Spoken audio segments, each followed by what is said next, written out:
ನಮಸ್ಕಾರ ವೀಕ್ಷಕರೇ. ಗುರಿ ಹೊಂದಿರದ ಮನುಷ್ಯ ದಿಕ್ಸೂಚಿ ಇಲ್ಲದ ಹಡಗಿನಂತೆ, ಹಾಗೆ ಆರೋಗ್ಯವಿಲ್ಲದ ಜೀವನ ಗುರಿ ಇಲ್ಲದ ಪಯಣದಂತೆ. ಆದ್ರಿಂದ ಆರೋಗ್ಯ ಅನ್ನೋದು ತುಂಬಾನೇ ಮುಖ್ಯ. ಆರೋಗ್ಯನ ಕಾಪಾಡಿಕೊಳ್ಳಲು ಬೇಕು ಆಯುರ್ವೇದದ ಅರಿವು. ಆಯುರ್ವೇದದ ಅರಿವಿಗಾಗಿ ಬೇಕು ನಮ್ಮ ನಿಮ್ಮೆಲ್ಲರ ಮೆಚ್ಚಿನ ಆಯುರ್ವೇದಂ ವಹಾಮ್ಯಹಂ ಕಾರ್ಯಕ್ರಮ. ಬನ್ನಿ ಸ್ನೇಹಿತರೆ, ಇಂದಿನ ಕಾರ್ಯಕ್ರಮನ ಶುರು ಮಾಡೋಣ. ನಮಸ್ಕಾರ ಆದರ್ಶ್ ಅವರೇ, ಈಗ ನಾವು ಇಷ್ಟು ದಿನ ಸೈನ್ಸ್ ಅಥವಾ ರಾಶಿಗೆ ಸಂಬಂಧಪಟ್ಟಂತೆ ಅವ್ರು ಯಾವ ರೀತಿ ಜೀವನ ಶೈಲಿ ರೂಢಿಸ್ಕೊಬೇಕು ಅಥವಾ ಯಾವ ರೀತಿ ಆಹಾರ ಪದ್ಧತಿ ಅನುಸರಿಸ್ಬೇಕಂತೆಲ್ಲ ಮಾತಾಡ್ತಿದ್ವಿ. ಹಾಗೆ ಇವತ್ತಿನ ಸಂಚಿಕೆಯಲ್ಲಿ ವರ್ಗೋ ಅಥವಾ ಕನ್ಯಾ ರಾಶಿಯವರು ಯಾವ ರೀತಿ ಒಂದು ರೂಢಿಸ್ಕೊಳ್ಬೇಕು ಜೀವನ ಶೈಲಿನ ಅನ್ನೋದ್ರ ಬಗ್ಗೆ ಹೇಳ್ತೀರಾ? ವರ್ಗೋ ಅಂತಂದರೆ ಕನ್ಯಾ ರಾಶಿ.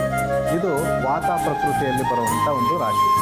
ವಾತ ಪ್ರಕೃತಿಯವರು ಹೇಗಿರ್ತಾರೆ ಅಂತಂದರೆ, ಈ ಕನ್ಯಾ ರಾಶಿಗೆ ಸಂಬಂಧಪಟ್ಟವ್ರು ಹೇಗಿರ್ತಾರೆ, ಇವರು ಸ್ಲಿಮ್ ಆಗಿರ್ತಾರೆ, ಅಂತಂದರೆ ಸಣ್ಣಗಾಗಿರ್ತಾರೆ.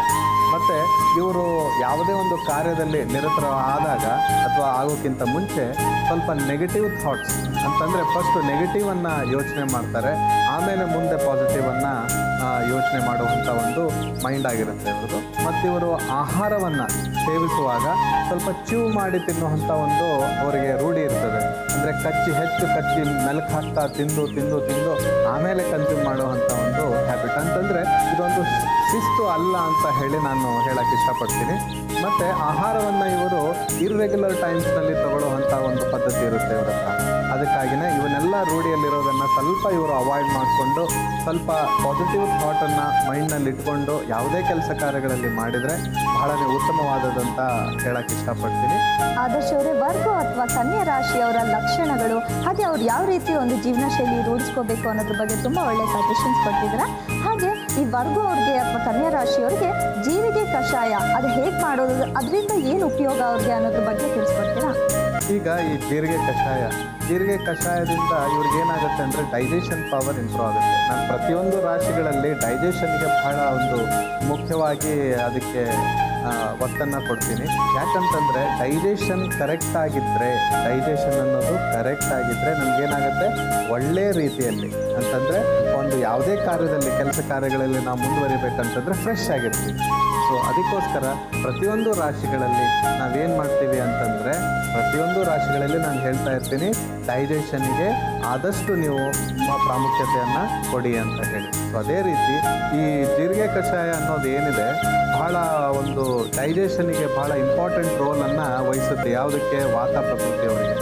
ಈ ಬರುವಂಥ ಈ ಸಂಚಿಕೆಗಳಲ್ಲಿ ನಾನು ನಿಮ್ಗೆ ಯಾವಾಗಲೂ ಸ್ವಲ್ಪ ಈ ಡೈಜೆಷನ್ ಬಗ್ಗೆ ಒತ್ತನ್ನು ಕೊಡ್ತಾ ಇದ್ದೀನಿ. ಯಾಕೆ ಅಂತಂದರೆ, ಡೈಜೆಷನ್ ಅನ್ನೋದು ಜೀರ್ಣ ಆಗುವಂಥದ್ದು ಏನಿದೆ ಮನುಷ್ಯನ ದೇಹದಲ್ಲಿ ಒಂದು ಪ್ರೊಸೆಸ್ ಅನ್ನೋದು ಏನಿದೆ, ಅದು ಬಹಳನೇ ಮುಖ್ಯವಾದಂಥದ್ದು. ಅದಕ್ಕೇ ಈ ಜೀರಿಗೆ ಕಷಾಯವನ್ನು ಕುಡಿದಾಗ ವಾತ ಪ್ರಕೃತಿ ಇರುವವರಿಗೆ, ಅಂದರೆ ಈ ಕನ್ಯಾ ರಾಶಿ ವರ್ಗೋದವರಿಗೆ ಹೇಗೆ ಉಪಯೋಗ ಆಗುತ್ತೆ ಅನ್ನೋದನ್ನು ನಾವು ನೋಡೋಣ. ಈಗ ಈ ಜೀರಿಗೆ ಕಷಾಯ ಮಾಡೋದು ಹೇಗೆ ಅಂತ ಹೇಳಿ ಒಂದು ಸರಿ ನಾನು ನಿಮಗೆ ತೋರಿಸ್ತೀನಿ. ಈ ಜೀರಿಗೆ ಕಷಾಯ ಹೇಗೆ ಮಾಡೋದು, ವರ್ಗೋದವರಿಗೆ ಯಾವ ಥರ ಇದೊಂದು ಹೆಲ್ಪ್ ಆಗುತ್ತೆ ಅನ್ನೋದನ್ನು ತೋರಿಸ್ಕೊಡ್ತೀನಿ. ಅದಕ್ಕೆ ಬೇಕಾಗಿರುವಂಥ ಇಂಗ್ರೀಡಿಯೆಂಟ್ಸ್ ಒಂದು ಸರಿ ನೋಟ್ ಮಾಡ್ಕೊಂಬಿಡಿ. ಲಿಂಬೆಹಣ್ಣು, ಜೀರಿಗೆ, ಕಪ್ಪುಪ್ಪು ಅಂದರೆ ಬ್ಲ್ಯಾಕ್ ಸಾಲ್ಟ್. ಮೊದಲಿಗೆ ಒಂದು ಗ್ಲಾಸ್ ನೀರನ್ನು ಬಾಣಲೆಗೆ ಹಾಕ್ಕೊಳ್ಳೋಣ.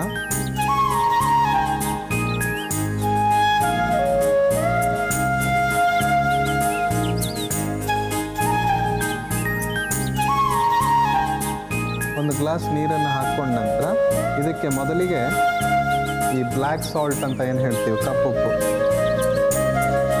ಇದನ್ನು ಒಂದು ಚಿಟಿಕೆಯಷ್ಟು ಮಾತ್ರ ನಾವು ಹಾಕ್ಕೊಳ್ಬೇಕು, ಜಾಸ್ತಿ ಹಾಕ್ಕೊಳ್ಳೋಂಗಿಲ್ಲ. ನಂತರ ಇದಕ್ಕೆ ಒಂದು ಟೀ ಸ್ಪೂನಷ್ಟು ಜೀರಿಗೆಯನ್ನು ಹಾಕ್ಕೊಳ್ಬೇಕು. ಹಾಕ್ಕೊಂಡು ಇದು ಒಂದು ಸ್ವಲ್ಪ ಬಾಯ್ಲ್ ಆಗಬೇಕು. ಒಂದು 2 ಕುದಿ ಬಂದ ನಂತರ ಇದಕ್ಕೆ ನಾವು ಲಿಂಬೆ ಹಣ್ಣಿನ ರಸವನ್ನು ಹಿಂಡಬೇಕು. ಹಾಗೆ ಆದರ್ಶ್ ಅವರೇ, ಅದು ಕುದಿಯೋವರೆಗೂ ಈ ಒಂದು ಕಷಾಯ ಏನು ಮಾಡ್ತಿದ್ದೀರಿ, ಇದರಿಂದ ಏನು ಬೆನಿಫಿಟ್ಸ್, ಏನು ಉಪಯೋಗ ಸಿಗುತ್ತೆ ಅಂತ ಹೇಳ್ತೀರಾ? ಇದು ಮುಖ್ಯವಾಗಿ ಡೈಜೆಷನ್. ನಾನು ವರ್ಗದವ್ರಿಗೆ ಹೇಳಿದೆ, ಇವರಿಗೆ ಡೈಜೆಷನ್ ಸ್ವಲ್ಪ ಚೆನ್ನಾಗಾದರೆ ಮತ್ತು ತ್ವಚೆಗೆ ಇವರು ಅಷ್ಟು ಕಾನ್ಸಂಟ್ರೇಟ್ ಮಾಡೋದಿಲ್ಲ ಅಂತ ಹೇಳಿದೆ. ಡೈಜೆಷನ್ ಅಂತಂದರೆ ಬಹಳ ಇಂಪಾರ್ಟೆಂಟು. ಎಲ್ಲ ರಾಶಿಗಳಿಗೆ ಹೇಳ್ತಾ ಇದ್ದೆ ಅಂತ ನಾನು ಈ ಕಾರ್ಯಕ್ರಮದಲ್ಲಿ ಹೇಳಿದೆ. ಸೊ ಈಗ ಈ ಜೀರಿಗೆ ಬಾಡಿಗೆ ತಂಪನ್ನು ತಂದು ಕೊಡುತ್ತೆ, ಕಪ್ಪು ಉಪ್ಪು ಡೈಜೆಷನ್ದಲ್ಲಿ ಹೆಲ್ಪ್ ಮಾಡುತ್ತೆ, ಮತ್ತು ಲಿಂಬೆಹಣ್ಣಿನ ರಸವನ್ನು ಹಾಕೋದ್ರಿಂದ ಇವೆಲ್ಲ ಮಿಶ್ರಣವಾದಂಥ ನಾವು ನೀರನ್ನು ಏನು ಕಷಾಯವನ್ನು ಸೇವಿಸ್ತೀವಿ, ಇದರಿಂದ ಹೊಟ್ಟೆ ಹಸಿವು ಸ್ವಲ್ಪ ನೀಟಾಗಿ ಆಗುತ್ತೆ, ಅಂದರೆ ಜಾಸ್ತಿ ಆಗುತ್ತೆ ಅಂತ ಹೇಳಬಹುದು. ಸೊ ಈಗ ಈ ಕಷಾಯ ಈಗ ಬಾಯ್ಲ್ ಆಗುವಂಥ ಒಂದು ಕ್ರಮ ಏನಿದೆ, ಇದು ಬಹಳ ಸ್ಲೋ ಪ್ರೊಸೆಸ್ ಆಗಬೇಕು, ಬಹಳ ಸ್ಲೋ ಆಗಬೇಕು. ಭಾಳ ಬೇಗನೆ ಇಟ್ಟು ಕುದಿಸ್ಬಿಟ್ಟು ಆತುರದಲ್ಲಿ ನೀವು ಈ ಕೆಲಸವನ್ನು ಮಾಡಬೇಡಿ, ಯಾಕಂದರೆ ಹೊರಗೋದವರಿಗೆ ಸ್ವಲ್ಪ ಆತುರ ಜಾಸ್ತಿ. ಸೊ ಆ ಕೆಲಸವನ್ನು ಮಾಡಬೇಡಿ. ಫಸ್ಟ್ ಅದನ್ನು ಬಾಯ್ಲ್ ಆಗಲಿ, ಆದ ನಂತರ ನಿಂಬೆಹಣ್ಣಿನ ರಸವನ್ನು ನಾವು ಹಾಕಬೇಕಾಗುತ್ತೆ. ಆದರ್ಶ್ ಅವರೇ, ಕಪ್ಪು ಉಪ್ಪನ್ನ ಬಳಸ್ತಾ ಇದ್ದೀವಿ, ಸೈಂಧವ ಲವಣ ಅಂತ ಇದಕ್ಕೆನ ಹೇಳೋದು ನಾವು? ಹೌದು, ಇದಕ್ಕೇನೆ ನಾವು ಹೇಳ್ತೀವಿ. ಆದರೆ ನಾರ್ಮಲ್ ಆಗಿ ಜನರಿಗೆ ಅರ್ಥ ಆಗಲಿ ಅಂತ ಹೇಳಿಬಿಟ್ಟು ನಾನು ಕಪ್ಪು ಉಪ್ಪು ಅಥವಾ ಬ್ಲ್ಯಾಕ್ ಸಾಲ್ಟ್ ಅಂತ ಹೇಳಿದರೆ ಬೇಗನೆ ಅವರಿಗೆ ಅರ್ಥ ಆಗುತ್ತೆ ಅಂತ ಹೇಳಿ ನಾನು ಈ ವರ್ಡನ್ನು ಯೂಸ್ ಮಾಡಿದ್ದೀನಿ. ಸಾಕಷ್ಟು ಮೆಡಿಸಿನ್ಸ್ ಅಲ್ಲಿ ಅಂದರೆ ನಾವು ತೋರಿಸಿರೋ ಅಂಥ ಒಂದು ಮನೆ ಔಷಧಗಳಲ್ಲಿ ಇದನ್ನು ಯೂಸ್ ಮಾಡಿದ್ದೀವಿ. ಹೌದು, ಬಹಳ ಒಂದು ಉಪಯುಕ್ತವಾದಂಥ ಒಂದು ಉಪ್ಪಿದು. ಇದರಿಂದ ಡೈಜೆಷನ್ನಿಗಂತೂ ತುಂಬಾ ಹೆಲ್ಪ್ ಆಗುತ್ತೆ. ಡೈಜೆಷನ್ನಿಗೆ ಮಾತ್ರ ಕಪ್ಪುಪ್ಪನ್ನು ಯೂಸ್ ಮಾಡ್ತೀವಿ. ಯಾವುದೇ ಚೂರ್ಣಗಳನ್ನು ಮಾಡ್ತಾರೆ ನಮಗೆ ಅಂಗಡಿಗಳಲ್ಲಿ ಸಿಗುತ್ತೆ.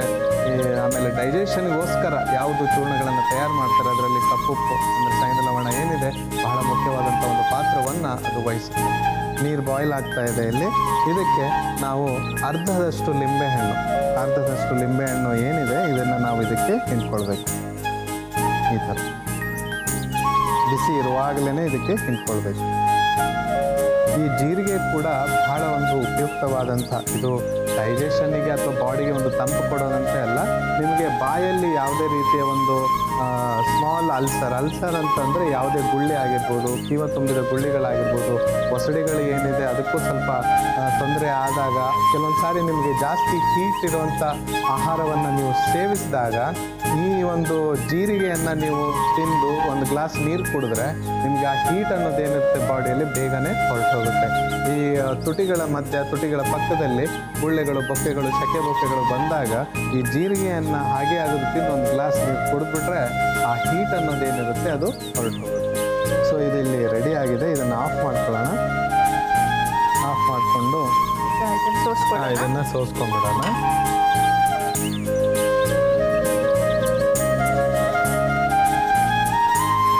ಸೋಸ್ಕೊಂಡ ನಂತರ ನೋಡಿ ಅದು ಯಾವ ಥರ ಒಂದು ಕಲರ್ ಬಂದಿದೆ.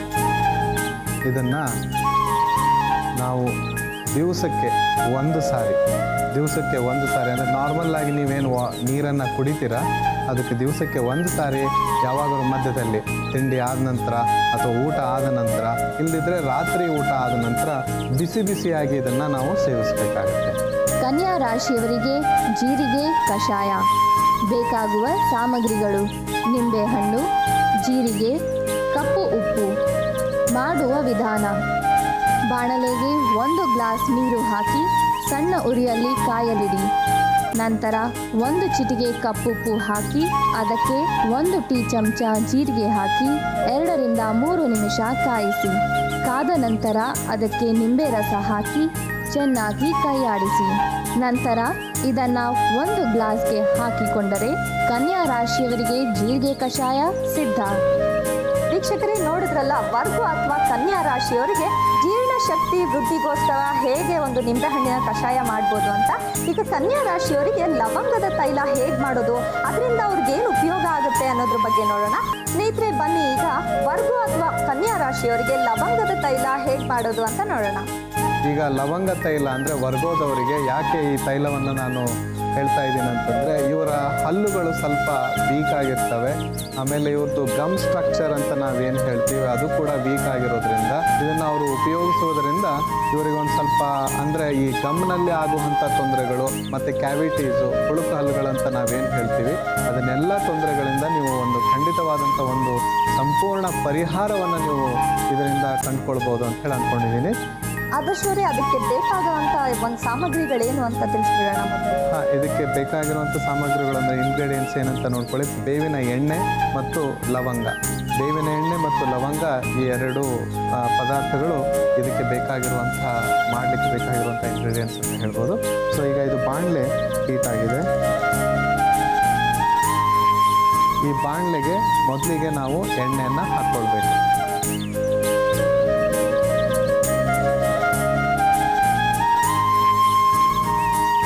ಈಗ ಒಂದು 3 ಟೀ ಸ್ಪೂನಷ್ಟು ಬೇವಿನ ಎಣ್ಣೆಯನ್ನು ಹಾಕ್ಕೊಳ್ಬೇಕು. ಹಾಕ್ಕೊಂಡ ನಂತರ ಇದಕ್ಕೆ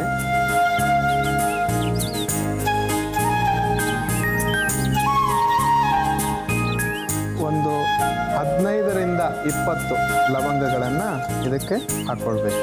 ಹಾಕ್ಕೊಂಡ ನಂತರ ಸ್ವಲ್ಪ ಕೇರ್ಫುಲ್ಲಾಗಿ ಮಿಕ್ಸ್ ಮಾಡ್ಕೊಳ್ಳಿ. ಕಡಿಮೆ ಉರಿಯನ್ನು ಇಟ್ಟು ಮಿಕ್ಸ್ ಮಾಡ್ಕೊಳ್ಳಿ, ಇಲ್ಲಾಂದರೆ ಲವಂಗ ನಿಮ್ಮ ಮುಖಕ್ಕೆ ಸಿಡಿಯುತ್ತೆ. ಸೊ ಸ್ವಲ್ಪ ಕೇರ್ಫುಲ್ಲಾಗಿ ಈ ಥರ ನೀವು ಲವಂಗವನ್ನು ಈ ಎಣ್ಣೆಯಲ್ಲಿ ಹಾಕಿ ಇದನ್ನು ಬಿಸಿ ಮಾಡಿಕೊಳ್ಬೇಕು. ಬಿಸಿ ಮಾಡಿದ ನಂತರ ಈ ಎಣ್ಣೆ ನೀವು ತಣ್ಣಗಾಗಬೇಕು. ತಣ್ಣಗಾದ ಮೇಲೆ ಈ ಲವಂಗ ಎಣ್ಣೆಯಲ್ಲಿ ಹೇಗಿರುತ್ತೆ ಹಾಗೇ ಇಟ್ಕೊಳ್ಬೇಕು. ಸುಮಾರು 1 ಬಾಟಲ್ನಷ್ಟು ನೀವು ಎಣ್ಣೆಯನ್ನು ತೆಗೆದುಕೊಂಡ್ರೆ ಅದಕ್ಕೆ 15 ಗ್ರಾಮ್ನಷ್ಟು ನೀವು ಲವಂಗವನ್ನು 15 ಗ್ರಾಮು ಲವಂಗವನ್ನು ಹಾಕಿ ಅದನ್ನು ನಾವು ಈ ಥರ ಕಾಸಿಟ್ಕೊಳ್ಬೇಕು.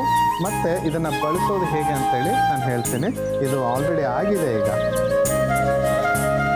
ಲವಂಗವನ್ನು ತೆಗೆದುಕೊಂಡ ನಂತರ ಇದಕ್ಕೆ ಆ ಎಣ್ಣೆಯನ್ನು ಇದಕ್ಕೆ ಹಾಕೊಳ್ಳಿ.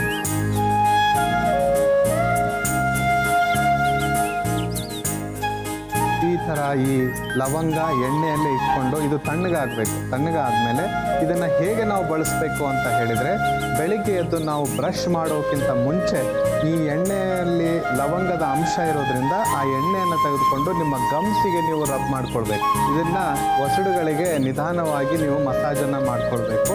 ಆ ಮಾಡ್ಕೊಂಡ ನಂತರ ಒಂದು ಸ್ವಲ್ಪ ನಿಮ್ಗೆ ಅನ್ನಿಸ್ಬೋದು ಇದು ಕಹಿಯಾಗಿದೆ, ಇದನ್ನು ಹೇಗಪ್ಪ ನಾವು ಹಚ್ಕೊಳ್ಳೋದು ಅಂತ ಹೇಳಿ. ವರ್ಗೋದವರಿಗೆ ಇದು ಬಹಳ ಉಪಯುಕ್ತವಾದಂಥ ಒಂದು ಔಷಧಿ ಅಂತಲೇ ಹೇಳ್ಬೋದು, ಹಲ್ಲುಗಳಿಗೆ ಮತ್ತು ಗಮ್ಸ್ಗಳಿಗೆ. ಇದನ್ನು ನೀವು ರೆಗ್ಯುಲರಾಗಿ ಮಾಡಿ ನಿಮ್ಮ ಕ್ಯಾವಿಟೀಸ್ ಆಗಲಿ ಅಥವಾ ಈ ಹುಳುಕು ಹಲ್ಲುಗಳಾಗಲಿ ಅಥವಾ ಈ ಗಮ್ಸ್ನಲ್ಲಿ ಪಸ್ ಫಾರ್ಮೇಷನ್ ರಕ್ತ ಬರುವಂಥದ್ದು ಎಲ್ಲನೂ ಕ್ರಮೇಣವಾಗಿ ಕಂಪ್ಲೀಟಾಗಿ ಕಡಿಮೆ ಆಗಿ ಹೋಗ್ಬಿಡುತ್ತೆ. ಇದನ್ನು ನೀವು ದಿನನಿತ್ಯ 1 ತಿಂಗಳ 2 ತಿಂಗಳವರೆಗೆ ನೀವು ಇದನ್ನು ಬಳಸಿ ನಂತರ ಈ ಒಂದು 15ರಿಂದ 20 ನಿಮಿಷ ಅದನ್ನು ಗಮ್ ಮಸಾಜ್ ಆದಮೇಲೆ ನೀವು ಏನು ಮಾಡಬೇಕು, ಟೂತ್ಪೇಸ್ಟ್ ನಾರ್ಮಲ್ ನೀವೇನು ಬ್ರಷ್ ಮಾಡ್ತೀರಾ ಅದೇ ರೀತಿ ಕ್ರಮೇಣವಾಗಿ ಬ್ರಷ್ ಮಾಡಿ ನಂತರ ಬಾಯಲ್ಲಿ ನೀರನ್ನು ಹೆಚ್ಚು ಬಾಯನ್ನು ಹಾಕ್ಕೊಂಡು ಗಾರ್ಗ್ಲಿಂಗ್ ಆಗಲಿ ಅಥವಾ ನೀವು ಬಾಯನ್ನು ಮುಟ್ಟಿಸ್ಕೊಳ್ಳೋದು ಏನಿದೆ ಅದನ್ನು ಮಾಡಿಕೊಂಡು ನಂತರ ಇದನ್ನು ಮತ್ತೆ ಅದೇ ರೀತಿ ಎಣ್ಣೆಯಲ್ಲಿ ಈ ಲವಂಗ ಹೇಗಿರುತ್ತೆ ಅದೇ ರೀತಿ ನೀವು ಶೇಖರಿಸಿ ಇಟ್ಕೊಂಬಿಡಿ. ಇದನ್ನು ನೀವು ಎಷ್ಟು ವರ್ಷಗಳ ಕಾಲ ಇಟ್ಟರೂ ಇದು ಏನೂ ಹಾಳಾಗೋದಿಲ್ಲ. ಸೊ ಇದನ್ನು ನೀವು ಯೂಸ್ ಮಾಡೋದು ಬಹಳ ಉತ್ತಮ. ವರ್ಗೋದವರಿಗೆ ಪರ್ಟಿಕ್ಯುಲರ್ ಆಗಿ ಬಹಳ ಉತ್ತಮವಾದಂಥ ಒಂದು ಔಷಧಿ. ಕನ್ಯಾ ರಾಶಿಯವರಿಗೆ ಲವಂಗ ತೈಲ. ಬೇಕಾಗುವ ಸಾಮಗ್ರಿಗಳು: ಬೇವಿನ ಎಣ್ಣೆ, ಲವಂಗ. ಮಾಡುವ ವಿಧಾನ: ಬಾಣಲೆಗೆ 3 ಟೀ ಚಮಚ ಬೇವಿನ ಎಣ್ಣೆ ಹಾಕಿ ಕಾಯಿಸಿ. ನಂತರ 15ರಿಂದ 20ರಷ್ಟು ಲವಂಗ ಹಾಕಿ 2ರಿಂದ 3 ನಿಮಿಷ ಕುದಿಸಿ. ಇದು ಕುದ್ದ ನಂತರ ಇದನ್ನು ಒಂದು ಚಿಕ್ಕ ಬಟ್ಟಲಿಗೆ ಹಾಕಿಕೊಂಡರೆ ಕನ್ಯಾ ರಾಶಿಯವರಿಗೆ ಲವಂಗ ತೈಲ ಸಿದ್ಧ.